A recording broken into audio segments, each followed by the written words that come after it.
So I just got back from watching Godzilla Minus One, and here's my honest review. Spoilers ahead. So first off, I'm going to be completely honest.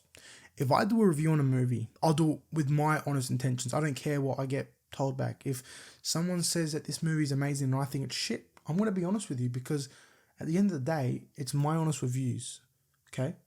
It's not Jeff's, it's not George's, it's not Mick's. It's mine, alright? But in saying that, everyone told me, Godzilla Minus One, fantastic film, you'll love it. Everyone was saying that. And I was like, nah. I'm not a big fan of these Godzilla monster movies, and honestly, being in Japanese as well, I was like, nah.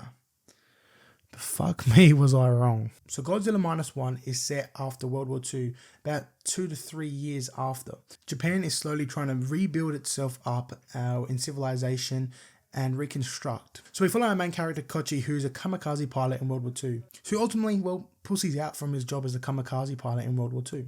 After returning home and realizing his whole family is dead, he comes in contact with a girl, Noriko. Noriko is holding a baby that she found on the street from dying family as well, and she decides to raise it.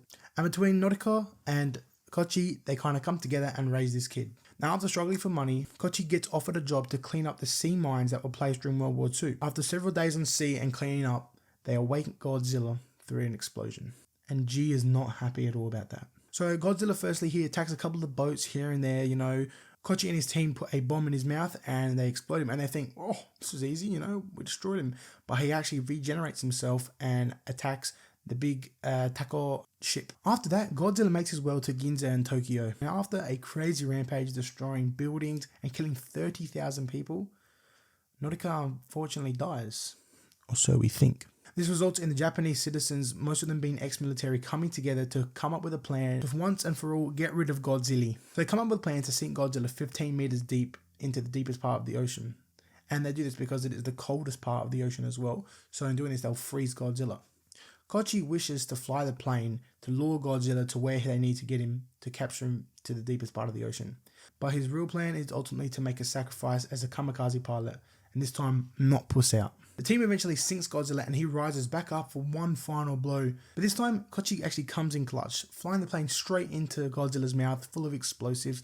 We see Godzilla crumple into pieces, once for all, killing him. And it's later revealed that Kochi is actually alive. He pulled the lever, so once again, he did not kill himself. What an L kamikaze pilot, legit. It's not that hard, just to fly the plane, crash, boom, see you later. But our hero does save the day and is still alive, and the last shot of this movie is the beating heart of Godzilla starts pumping again and he starts to regenerate himself, possibly setting up a sequel, maybe. It's also revealed that Noriko is also alive, and they start a little family, little Kochi and little Noriko and the little baby who I forgot the name. Let me just search up the name of the baby. And the baby, Aniko, and they all start like a little family in there, so it's kind of wholesome. So look, I'll be honest with you, the acting in this film, I was really hesitant at first. Being a Japanese film, I don't really watch a lot of films outside of that. I mean, I watch a couple of indie films here and there, but I don't really watch the outside of the Hollywood industry, the English industry type thing. So I do apologize if I screw some of these names up.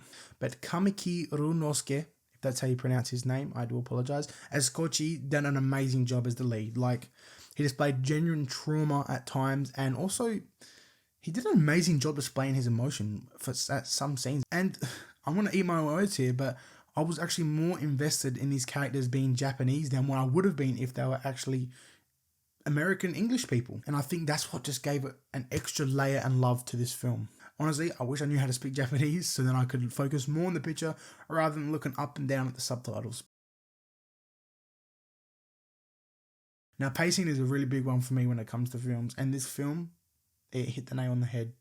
There was only the tiniest little part of the film which I felt kind of not bored, but like lost, because the words were speaking so fast. I had to keep up the subtitles and I kind of lost in the pacing. But apart from that, this film done an excellent job in keeping up the pacing. We got so much time with Godzilla in this film compared to the Hollywood movie of Godzilla, and I was so grateful for that. As well as the characters actually being interesting, the pacing, honestly, was brilliant.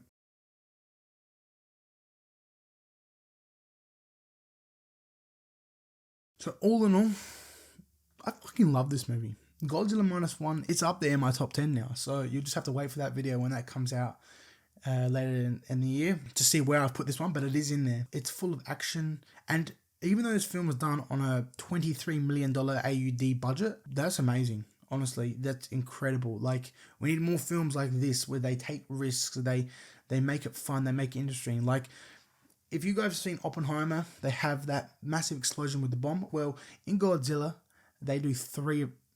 They do literally 3 of those exact scenes where you see the explosion and then you feel the impact. And oh my god, let's just say that chair got a little bit wet in the cinemas. This film, incredible, and honestly, I can't wait to own this movie on 4K, rewatch it again. I'm actually thinking about going to watch it again in the movies.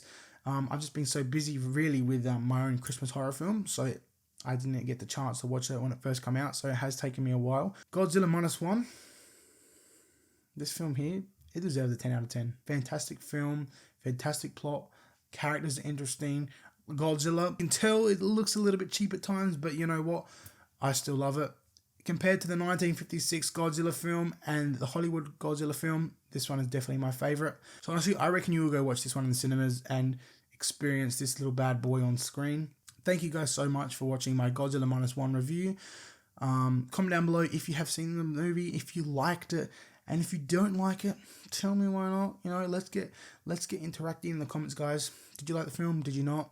Also, guys, I have my 12 days of Filmmas coming out, in which I'll be doing 12 days of Christmas movies up until the 24th of December and talking about why I like them, and just a little fun. I'll be having a giveaway as well, so be sure to check out that video to see how you guys can enter. Apart from that, thank you guys so much for watching Big Ali. I appreciate all the support. Love you all. Go watch Godzilla Minus One. Be kind, love one another. Ciao.